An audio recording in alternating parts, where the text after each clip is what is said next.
Buenas, buenas. Soy Alicia Eugenia Silva y hoy les hablaré de las últimas alocuciones presidenciales, de los nuevos y viejos subsidios y de los escándalos que ya van acercándose a la docena.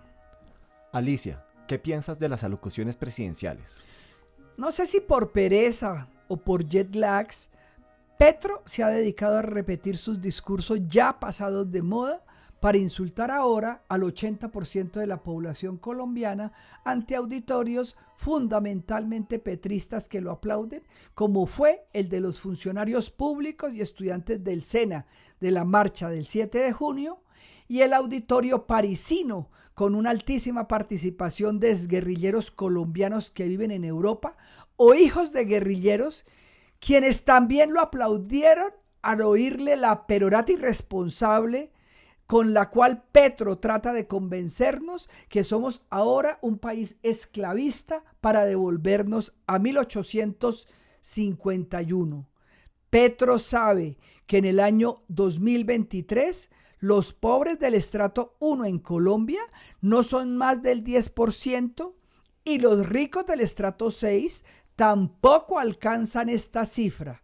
Entonces la coge contra las clases medias colombianas, las mismas clases medias que odiaban Lenin a comienzos del siglo XX y las que han odiado los populistas del siglo XXI como Chávez, los Kirchner y como el mismo Petro. ¿Es un insulto tildar a las clases medias de arribistas? Petro cree que insulta a las clases medias diciéndoles arribistas, desconociendo el carácter legítimo aspiracional de sus miembros y detestándolas porque él sabe que ellas son el pilar fundamental de las democracias en Occidente. Esas clases medias trabajadoras colombianas, claro que quieren vivir mejor todos los días y no quieren depender de subsidios estatales que promete el gobierno populista, sino que ellas quieren tener una casa propia, un mejor automóvil, unos hijos mucho mejor educados que ellos, pero no quieren depender de los subsidios que da el gobierno, que provienen del trabajo y de los impuestos que pagamos todos los trabajadores colombianos. ¿De dónde salen los subsidios para los adultos mayores y las personas más vulnerables de la sociedad? Los subsidios no son regalos de Petro, ni del pacto histórico, ni de Quintero en Medellín, ni de Ospina en Cali, ni de Claudia López en Bogotá.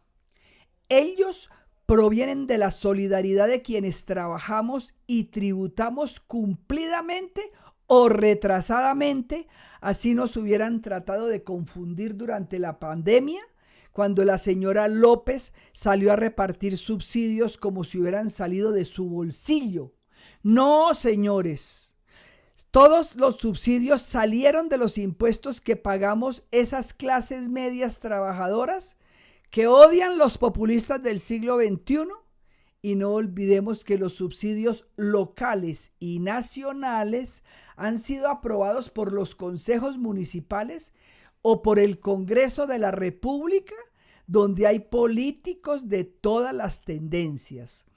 Sin la adición presupuestal aprobada la semana pasada, en el último día de sesiones extraordinarias, no habría habido plata para los subsidios de los viejos colombianos que se repartirán próximamente.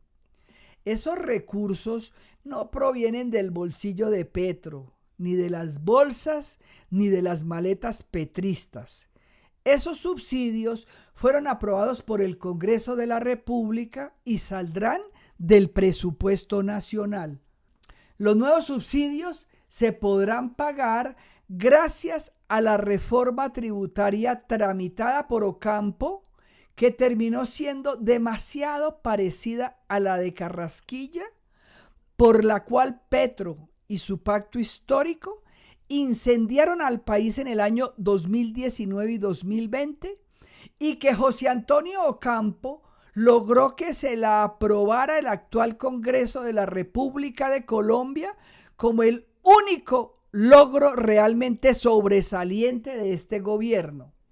En resumen, Lo único importante de la legislatura pasada fue la aprobación de una reforma tributaria inspirada en la que presentó el gobierno de Iván Duque, así el pacto histórico trate de ignorarlo o lo desconozca. Para ser más claros, como dice un amigo mío, Carrasquilla la sembró, Restrepo parcialmente la cosechó y Ocampo heredó esa reforma tributaria para que hoy los colombianos lo aplaudan y se lo agradezcan. Alicia, hagamos un recuento de los escándalos de este gobierno para que no se nos olviden. Pues sí, rematemos este podcast con las decenas de escándalos que hoy nos apabullan. Señor Petro está tan acosado por sus escándalos familiares y políticos del entorno que a él lo rodea, que decidió pelearse o echarse de enemigos al 80% de los colombianos que conforman la clase media. La enumeración de los escándalos no son pocos, recordémoslo para que jamás se nos olviden. Comenzaron con las visitas de su hermano Juan Fernando y el comisionado de paz Danilo Rueda, que el fiscal llama Rueda Suelta, al final de la campaña electoral a las cárceles colombianas. Lo siguieron los dineros calientes que supuestamente recibió su hijo Nicolás en la costa atlántica. Después aparecieron los viáticos y las maletas en casa de Laura Sarabia, el mal uso de los polígrafos y las chuzadas de la casa de Nariño, el derroche de gasolina de Francia Márquez y del mismo Gustavo Petro yéndose y viniéndose de Europa en un fin de semana, el mal uso de los recursos públicos de los viajes y los masajes de la señora Alcocer y la muerte reciente del teniente coronel Dávila.